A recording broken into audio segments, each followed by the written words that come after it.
Welcome back in, everybody, to a Tuesday edition of Birds 365 following the NFL Draft. John and I are joined now by Tommy Lawlor from EaglesBlitz.com. Tommy, welcome to the show, man. Hey, thanks for having me. Tommy, good to see you, bud. I know you're a big draft guy, so I want to get right into it with the Eagles. Impressive to me. I grade things a little different. I grade things by decisions because none of us know what these players are going to turn into a year or two down the road. Eagles made a lot of good decisions in this draft from my perspective. So I'll start at favorite pick of Tommy Lawlor, least favorite pick of Tommy Lawlor. Favorite pick is Quinyon Mitchell. No question about it. That's a guy that I really hope the team would be able to get. And I just didn't see a way that he was going to fall to 22. And what you had, it was a case there. I did not anticipate 6 quarterbacks going in the first 12 picks. I don't think anybody did. Right? So when that happened, you said, okay, we're dealing with some weird stuff. And then the first, I think it was 14 on offense. Yeah. So all of a sudden, as you're watching it, you're sitting there and the thing we've always heard is teams try to have 5 names that they would like at their pick. So you always have a list of kind of 5 guys, and as you get to pick 17 or 18, and you see Cooper DeJean still there, you see Quinyon Mitchell, Terry and Arnold, all your corners, and then you see there's a couple of offensive linemen there. You go, okay, they're going to get somebody good. And as things kept unfolding, all of a sudden, next thing you know, Quinyon Mitchell sitting there 22. Howie, who has very little self-control when it comes to the draft and wanting to trade up for guys in the first round, showed great self-control in letting the board play out and then letting that player fall to them. So they got a player that really is a great fit in terms of need. He gives them exactly what they want. He's good value. He's a terrific player at 22.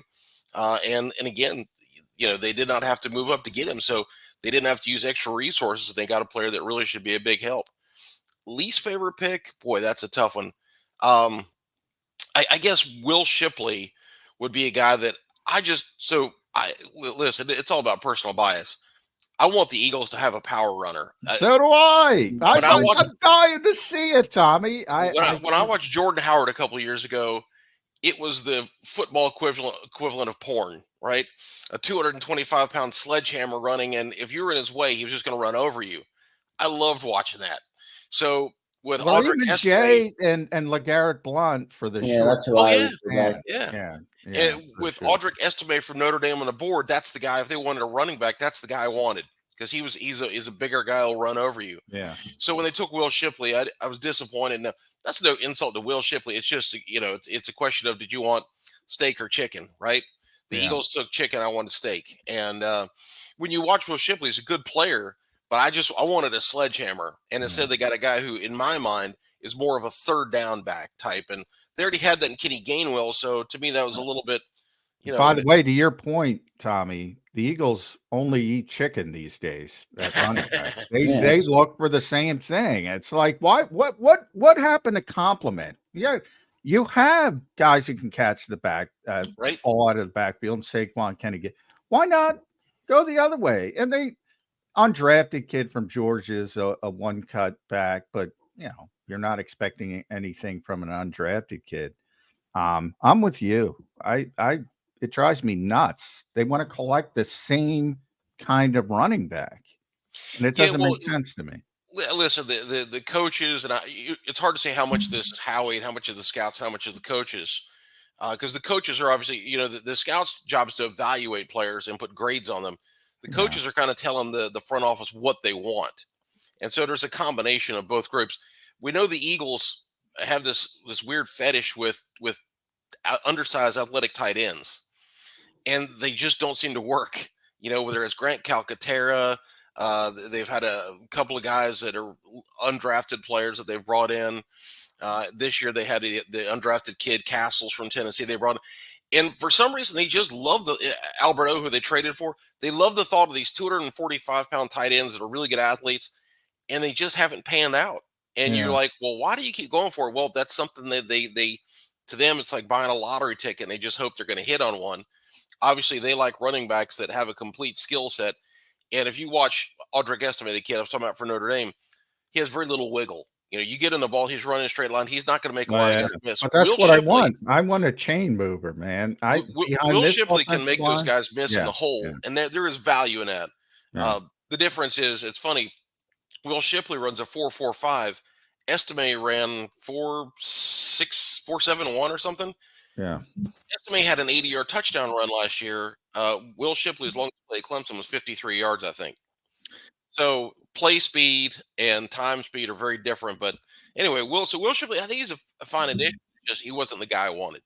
Yeah, and I don't understand it from the perspective of we don't have Brock Purdy or a quarterback like that. We have Jalen Hurts, who has shown that's not his game. He doesn't like to check the ball down to the running back. I don't know why they keep going for that from that perspective, but I digress. Tommy, you mentioned the patience of Howie Roseman on that first pick to wait for the board to come to him.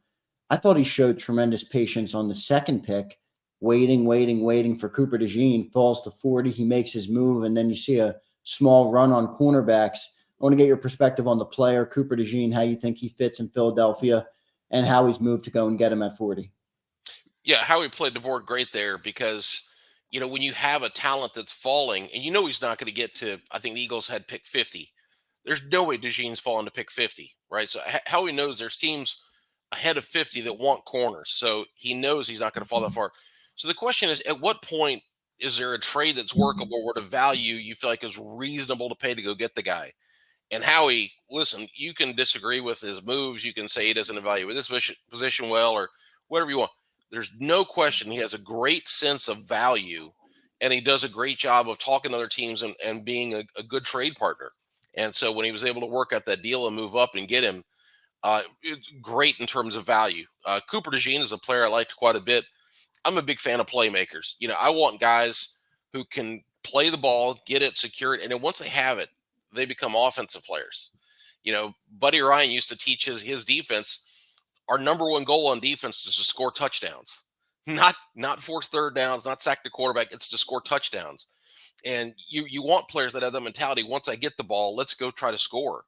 DeJean has those kind of athletic skills and his instincts that when he gets the ball, he becomes a dangerous returner. The ball's in his hands and he's going to go make a play. So guys like that have real value. He's a very good athlete, 202 pounds. I think ran 4.44 at his pro day. And the only question is, where do you play him? Because he's versatile, but Right. versatile can also mean, does he have one position he's a great fit for, right? So there's a question and a strength there at the same time. I wonder if the Eagles might try him at slot in the nickel where he played at Iowa, because if you put him in there, you could then in the future have Keely Ringo and Quinyon Mitchell on the outside. He's in the slot, and you got three corners that all have size, talent, speed, and could be the secondary of the future. If not, they could put him at safety. They could put him at outside corner. They can sort of move him around and try different things and see what works best. Yeah, with DeJean, it's going to be interesting to me where he's going to play. But to your point about Howie understanding the board, Tommy, Green Bay was at 41, and they immediately trade down. What does that tell you when the Eagles go up to get Cooper DeJean? And by the way, right after Cooper DeJean, corner, Right. Saints took Kool-Aid McKinstry. Houston took Kamari Lassiter. Arizona took Max Melton. And then the Packers, then it was the Raiders. The Packers ultimately got Edgerrin Cooper, who you could argue the Eagles could use as well, perhaps even more, but they're not going to do that from their perspective. So, yeah, he understands the market and what was about to happen at the cornerback position, and it was a tremendous move. But just to follow up on DeJean, and Jeff McClain got a lot of crap. He didn't deserve it because he asked that simple question. It's like, are they even going to give him an opportunity to play outside corner? Because there hasn't been a white outside cornerback since Jason Sehorn. It's been a while in the NFL. And they pigeonhole those guys, and maybe it's unfair. And is he even going to get the opportunity? I think he's going to be an inside player. And whether that means slot, he played what was called the cast position, what Iowa calls the cast position, which is sort of a hybrid safety linebacker. And I think the best opportunity for him to get on the field as a rookie, barring injury to Darius Slay or Quinyon Mitchell, which you hope doesn't happen, is sort of that nickel linebacker role. We all talk about the Eagles' weakness at linebacker, and it's a weakness. Maybe you only play one of them. Maybe you play big name nickel and 3 safeties in obvious passing situations. Your thoughts on that? Yeah, well, we'll see what Vic Fangio wants to do. He's going to get in there and he's going to take a look at his players, and he'll have options. Whereas last year there weren't. I guess technically they had options, they just weren't good ones. And so now with Quinyon Mitchell, DeJean, adding Gardner Johnson back in there, Reed Blankenship's another year older, should be a better player. Sidney Brown seems like he's ahead of schedule in his recovery. So there's going to be some things. Darius Slay is going to have a real chip on his shoulder. And then Keely Ringo is going to be in year 2. Maybe, he can challenge for a starting role. So you're going to have some pieces to move around with and work with. And Avonte Maddox, if he can stay healthy. Avonte, we know, has talent, right? So it's just a matter of Vic Fangio saying, what's the best use of my resources?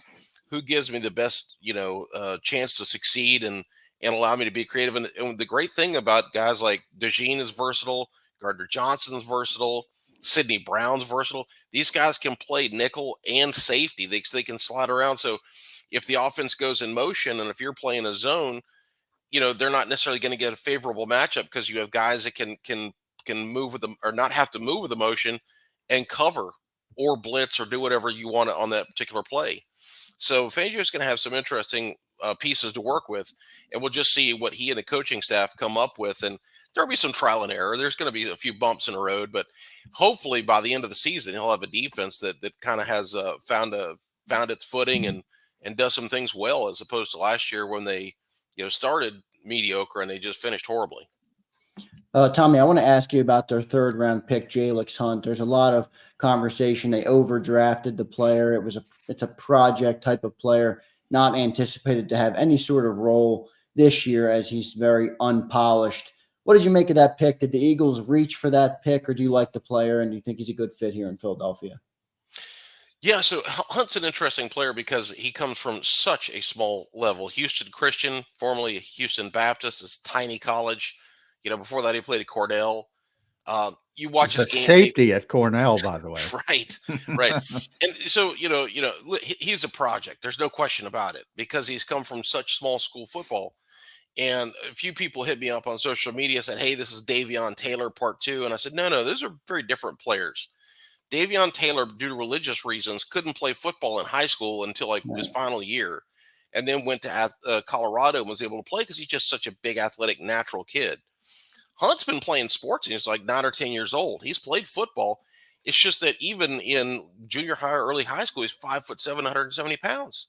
He had a late growth spurt, which pushed him from the secondary to a linebacker and then eventually defensive end. So he's new to defensive end, but he's not new to football.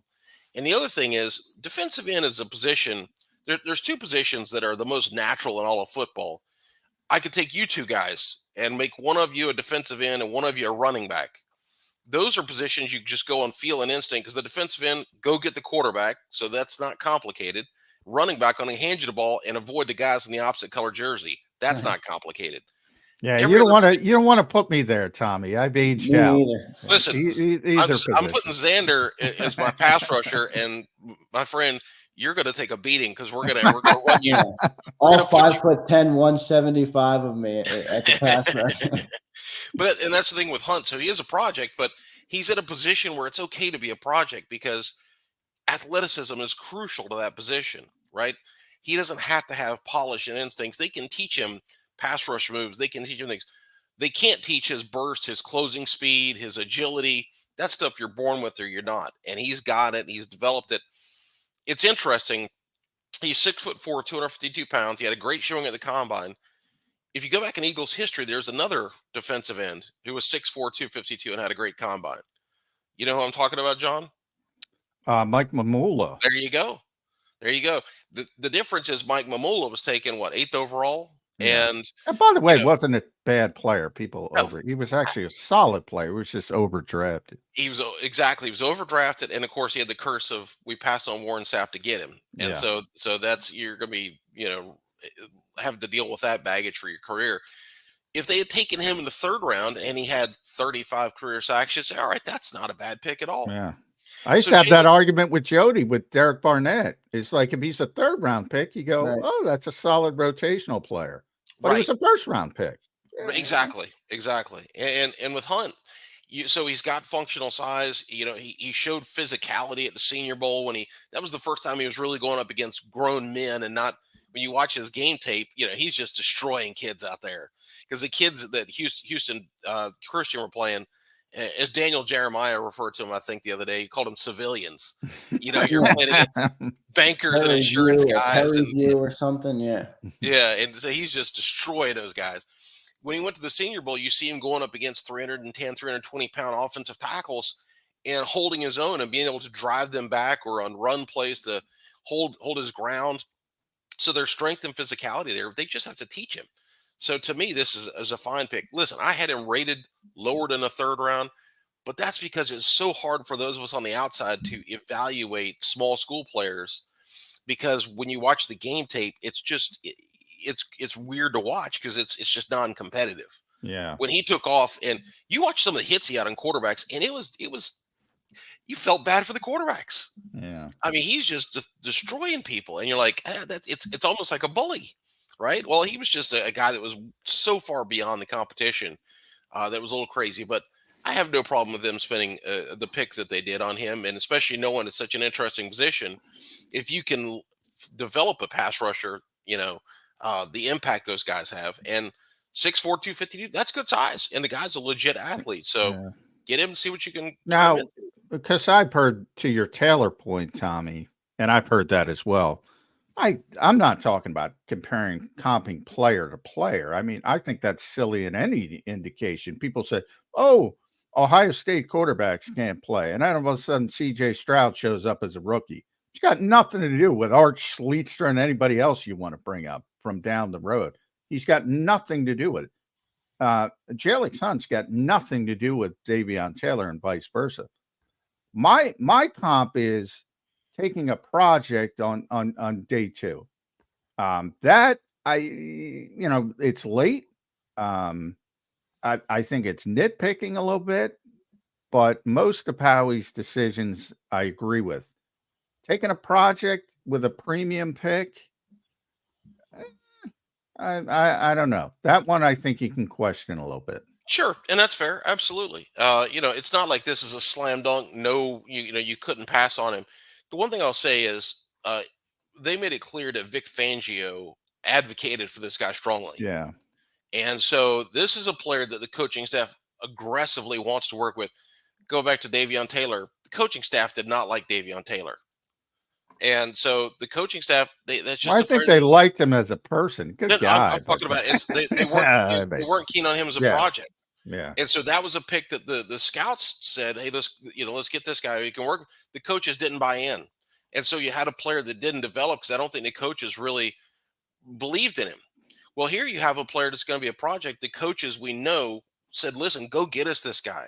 So I'm okay if the coaches are going to Howie and saying, listen, this is somebody we really want to work with, we think we can turn him into something. I'm okay with that. Again, it's a 3rd round in what's overall not a great draft class. So, and looking at the board, there wasn't anybody that I was just dying for the Eagles to take. The players I kind of had interest in had been picked off at that point. So Peyton Wilson.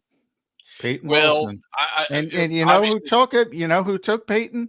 Andy Weidel. Oh, yeah, there you go.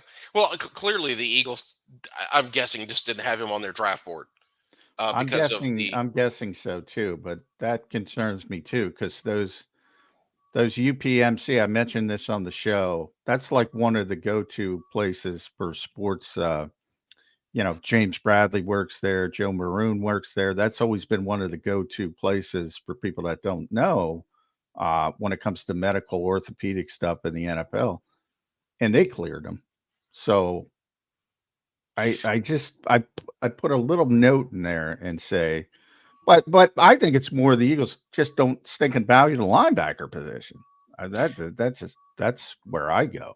Yeah, I don't know. Listen, they didn't bring Peyton Wilson to Philly for a visit. So they had concerns. And listen, he may have been a player that Fangio said he's not exactly what I'm looking for. I'd rather have the pass rusher, and we'll get somebody later. And so we'll see. Listen, the Eagles needed to improve at linebacker. That's one thing I was disappointed in, is just adding Jeremiah Trotter Jr. in the 5th round. I was hoping for more than that. So there's no question that's something that I don't think they did a great job of. But listen, getting 2 cornerbacks that early, that's not something I counted for as a possibility. No. So if you tell me they can go get Cooper DeJean and Quinyon Mitchell, and then you got to wait on linebacker, listen, I'll take that deal every day of the week. Tommy, is that too much stock, though, in what the coaches say? We've had 4 defensive coordinators in 5 years. No, if you're making a pick in the 3rd round, which is a premium pick because your defensive coordinator says he likes the guy, is that the right philosophy to approach that pick with? Yeah. So again, it's not a case of this is a player that had a 6th round grade and Fangio saying you got to go get him, you got to go get him. They obviously had a high grade on him, and other teams had good grades on him. I mean, Daniel Jeremiah had him rated as the 60th best player or something like that. He wasn't going to last much longer. So when the coaches tell you, hey, listen, to somebody we want, I have no problem with that. If the coaches were pushing for him and he was a late round pick, that'd be different. But if the Eagles had him on their draft board, he was good value, and you have a choice between A, B, or C, and the coaches say we really want B, not A or C, then I have no problem with that. That's because they're going to coach the player, and players are only going to succeed if there's a real synergy between the guys drafted them, the guys coaching them, and then the player themselves. So. If they had passed on a legitimately better player, there's no question about to take him. That's when you have a problem, and we've seen that before, where teams don't listen to their boards and they start making decisions based on whims, and things have gone haywire, and we've had some bad draft choices throughout history because of that. If the guy's valued there, then the coach advocates for him. That's not a problem in my mind. Going back to your. And you're right. You're 100% right. You generally have a cloud of prospects in the 1st round. So you want a group of 4 or 5. And, depending when you're 22, and if you're not moving up, you're at the behest of others on how many that in that cloud are going to be there. Howie was pretty honest on day 3 when he was asked about the offensive line, and it was Bo Wolf who asked him basically before the draft, if you asked him, would you be surprised if you didn't have an offensive lineman until day 3? And Howie was like, yep. He thought he was getting an offensive lineman. The urgency with which they used to sign Mekhi Becton after the draft. I mean, immediate. Does that tell you anything about the Eagles' original plans? They wanted an offensive tackle. There's no question about it. It was a good tackle class. So you think, okay, one's going to fall. But again, Cooper DeJean fell. They went up, got him. If they stay at 50, if they have picks 50 and 53, one of those might have been an offensive tackle. But when they saw DeJean fall, they said, man, that's a guy. Howie said in an interview yesterday that I think they had 24 players rated as 1st rounders. So when you get to pick 40 and one of those 24 is still there, man, that's great value. And you say, would I rather have we can go get a 2nd round offensive tackle at 50 or 53, or I can trade up and get a 1st round corner at pick 40.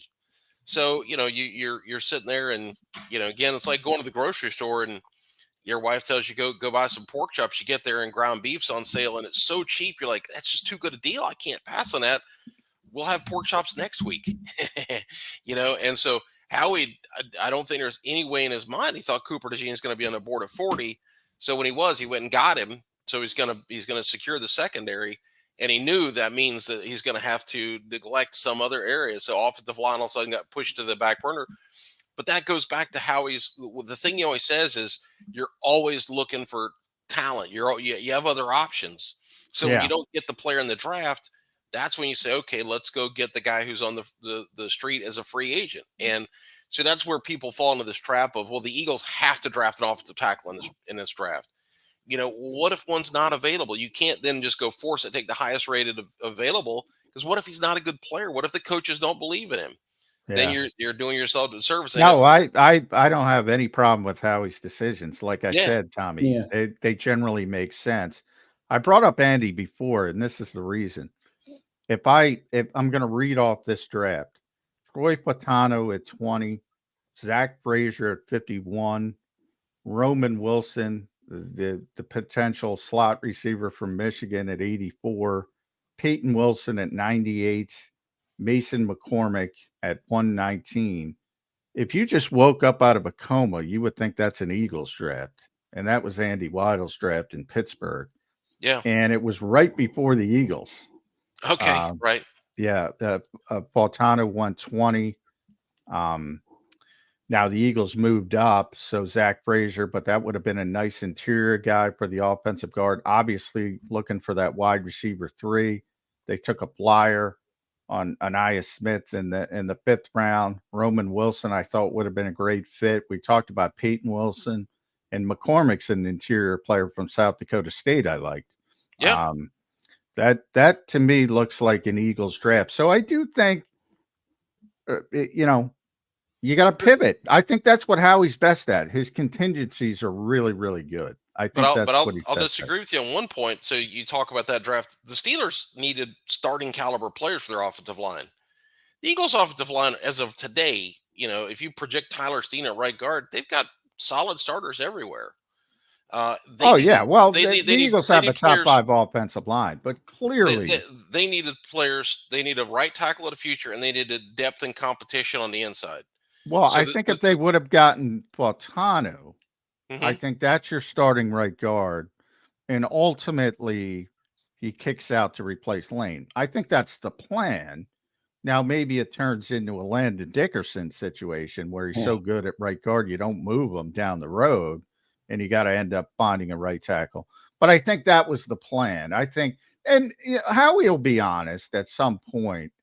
He generally lets us know on who that cloud of prospects is. He's never going to be honest about who Quinyon Mitchell forever is entrenched. He was the guy we wanted. Right. But we'll get a good feeling of who that cloud of prospects was. I get the hunch it was Fautano, but it doesn't matter. I mean, nobody gets, if you're a 22 and you get one of the group back in, the Devontae Smith year, he was the last of the cloud of prospects that they thought they were going to get, and they moved up ahead of the Giants to get him. It's worked out beautifully. Doesn't matter. First, last, indifferent. I think the same thing's going to happen with Quinyon Mitchell. I just bring that up because the swiftness with which they acted with Mekhi Becton tells you how much they wanted an offensive lineman. Could have been 2nd round. Could have been that 2nd pick. Sure. But they wanted to come out with an offensive lineman with that guard tackle versatility. But the contingencies are great. That's why I'm trying to nitpick, Tommy. I'm sick of lauding Howie. Well, listen, the one thing we can say, Howie's great at draft value.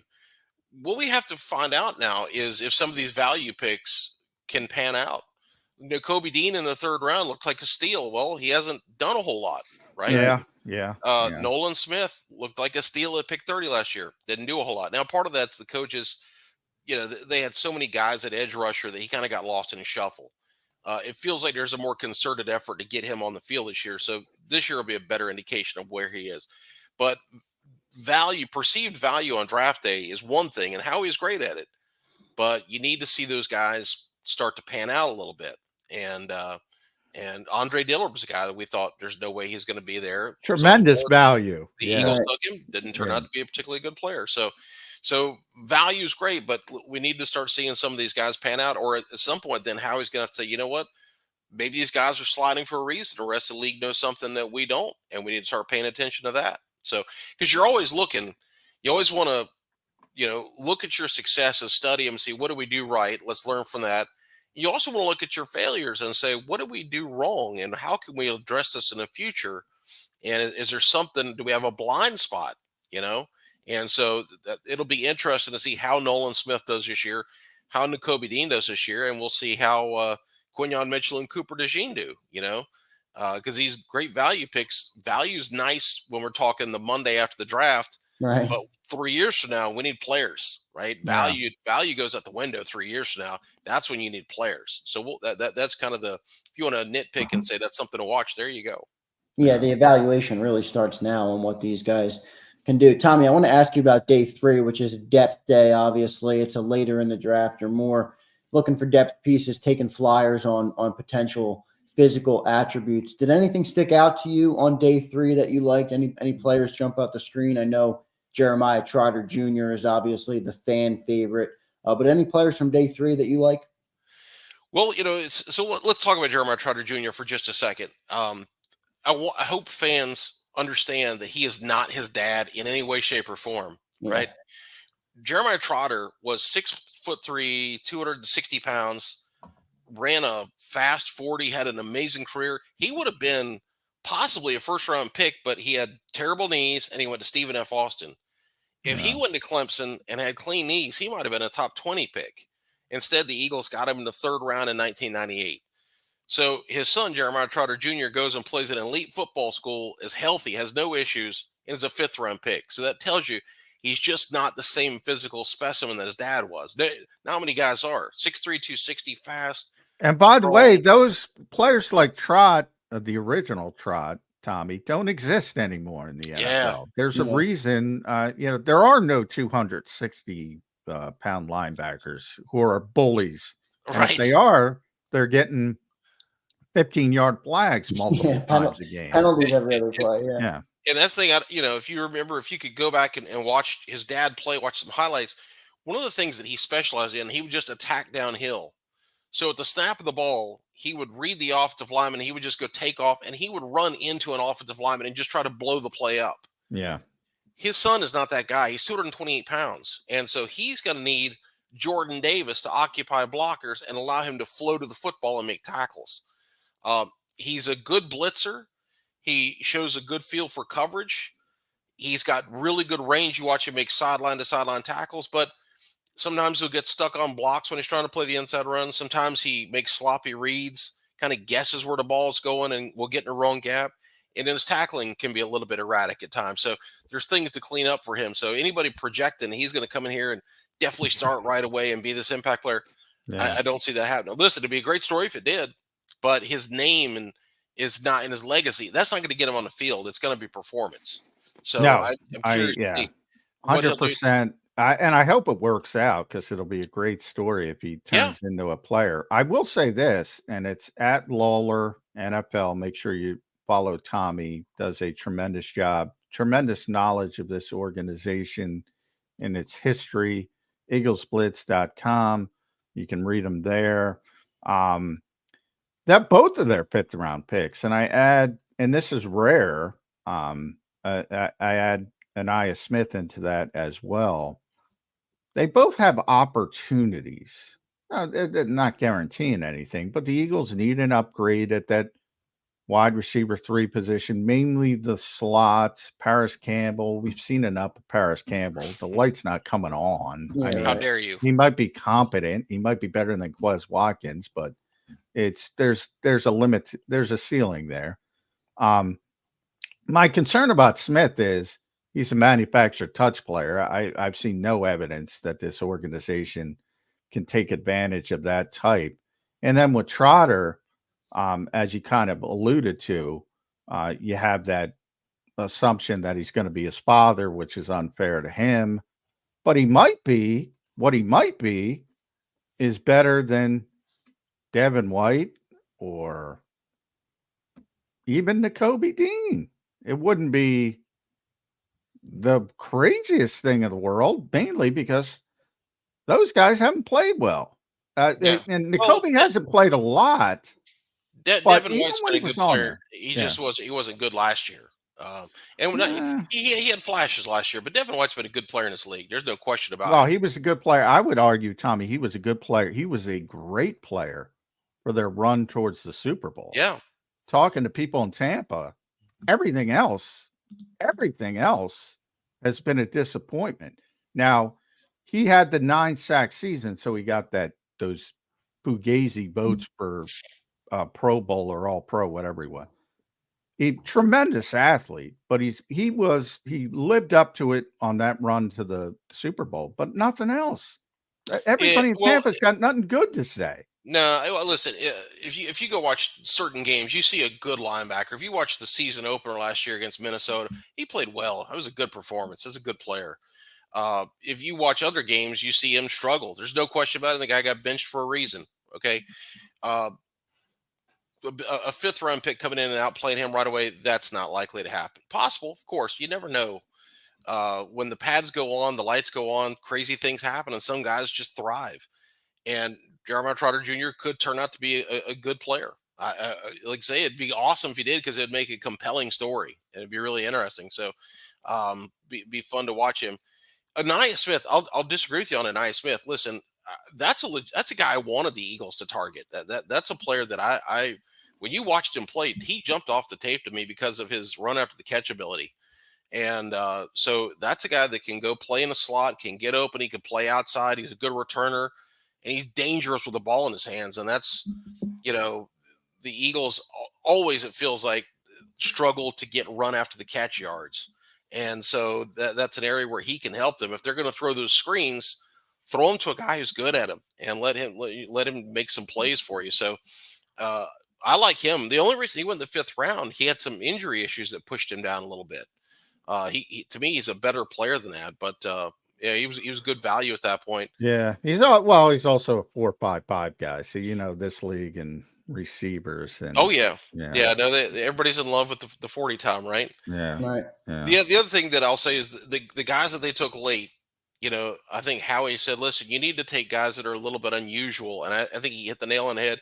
Johnny Wilson, when the Eagles brought him in for a visit, I thought, oh man, don't take this guy in the 3rd round. That's not. It's just big receivers have a history of failing in this league.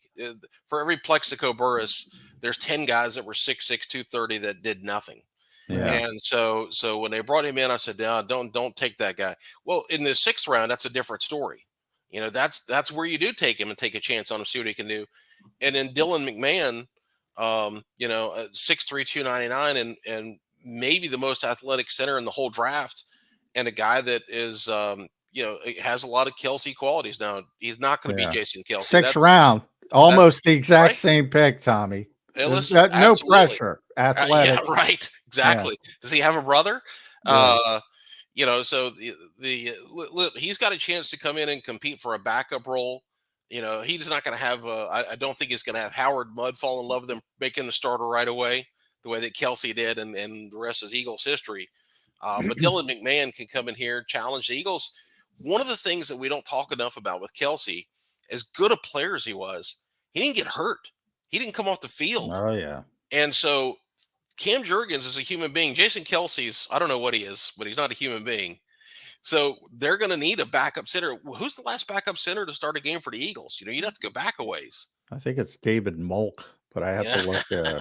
I don't know, man. You have to go back a long way.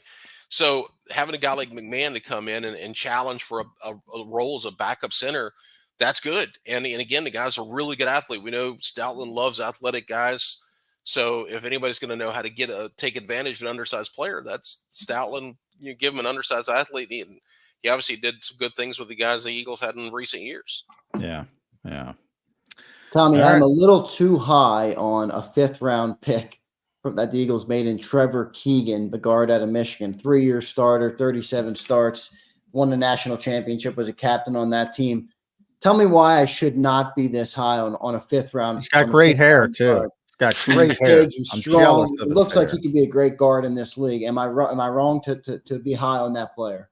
Yeah, a little bit. He's a lunch pail guy, right? I was just watching some all 22 of him last night, and you watch the guy and he comes. He's a phone guy, Tommy. I don't see the Stoutland. So the Michigan part of it is the style of offense. They didn't do a lot where he got out and did wide pulls. They did short pulls. Yeah. So when you see him do short pulls, he's effective on those. I was just watching a play against Penn State where they had a running back go downfield. He went downfield So he's 20 yards downfield and he's trying to find somebody to block, and he just can't. He doesn't have the body control while at full speed to slow down and hit the guy. So he kind of went for a couple of guys and he didn't make good contact with anybody. So, just being a bully out in space, there's some skill to that. And that's why when you see Jason Kelsey hit those guys 20 yards downfield, man, it looks easy, but boy, it's not. Yeah. And so with Keegan, like I say, he's a lunch pail guy that he's gonna give you max effort on every play. He's gonna play with good leverage. He's always gonna find somebody to hit. He doesn't just stand and watch.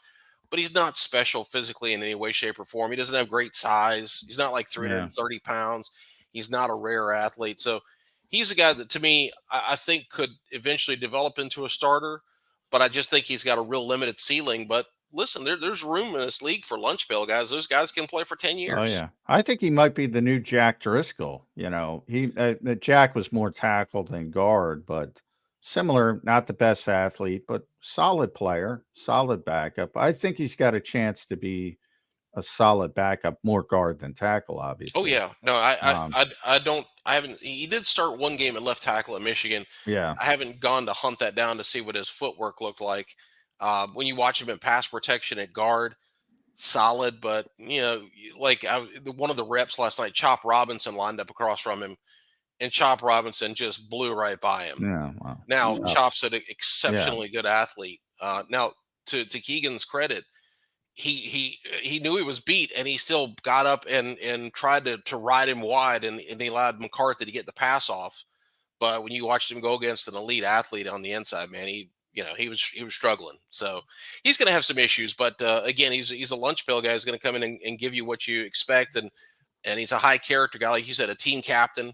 So there's room for those guys. Red Star, he's one of my Red Star. Howie said he got 5 Red Star guys. So, yeah. That was interesting. Yeah, I'm going to guarantee he was one of them. Will Shipley was one of them. Right. And then you can debate the others. But get 5. We'll save that for the next visit. Yeah. Sorry we kept you so late. At Lawlor NFL, you're a high character guy. You're a Red Star guy. Wow. Everything. We need to drug test that, man. We want. Yeah. EaglesBlitz.com. Make sure you follow Tommy. Look at his thoughts. He's got his take on the Eagles signing of Mekhi Becton, which we talked about a little bit. And that's all of a sudden you get, who knows what he could turn into with Jeff Stoutland's tutelage. Hopefully the Jets didn't ruin him completely. And all of a sudden you may get your heir apparent at right tackle in a different way. Hopefully he starts in the game 17 when the Eagles are resting their starters. Exactly. You don't want to see him, but that's pretty good depth, I will say. Oh, absolutely. That is pretty solid depth. 1 year, $5.5 million. And that's worth up to $5.5 million. So we'll see the he got McMullen money. Yeah. Official details. And that's why, getting back to our discussion with Devin White, by the way, buddy, that's what I'll point to. Look at the contract. There's 31 other teams. If you were that good. Oh, I didn't say he was a good player right now, but I'm saying he's done. Yeah, he's got potential. He's got potential, just like Becton. There's no doubt about it. But that's the best athlete the Eagles have had at linebacker since at least Michael Kendricks. And I don't know who you want to go back to before that. I can't believe you're going to skip the whole Nate Gary era. Come on, man. People have feelings. Nate Gary. By the way, I get people upset by this, Tommy, and I'm keeping you longer. I just apologize. I think Nate Gary's a good pick, a good draft pick. I think people don't understand how to judge draft picks. If you're getting a guy on day 3 that turns into a role player, a part-time starter, and gives you valuable snaps. Jim Schwartz loved Nate Gary. That's a successful draft pick. I'm sorry, people. Agree or disagree, Tommy? No, yeah. I mean, what was it? Was his nickname White Snake? Is that what they called him? White Snake. No, they obviously, the coaches loved him. Was he a good player? No, he wasn't a good player. Was he a good draft pick? Because again, he was a good role player, special teamer. Did some things on defense. Yeah, that's fine. And because one of the things I stress to people, not every pick is going to be a starter, right? We know that. What did Howie say? 40% of the first rounders fail. Yeah. You know, the overall Right. draft is probably higher than that. So you just have to be realistic. If you come out with a couple of starters, if you find a really good player, you know, for every time you get a Jordan Mailata late, you know, there's a ton of guys that just, you know, they were here for a year or two and gone. Yeah. You know, it's tough to make in the NFL. So if you can find a guy that can stay around for a few years and help your team win some games, do some things, yeah, that's a good pick.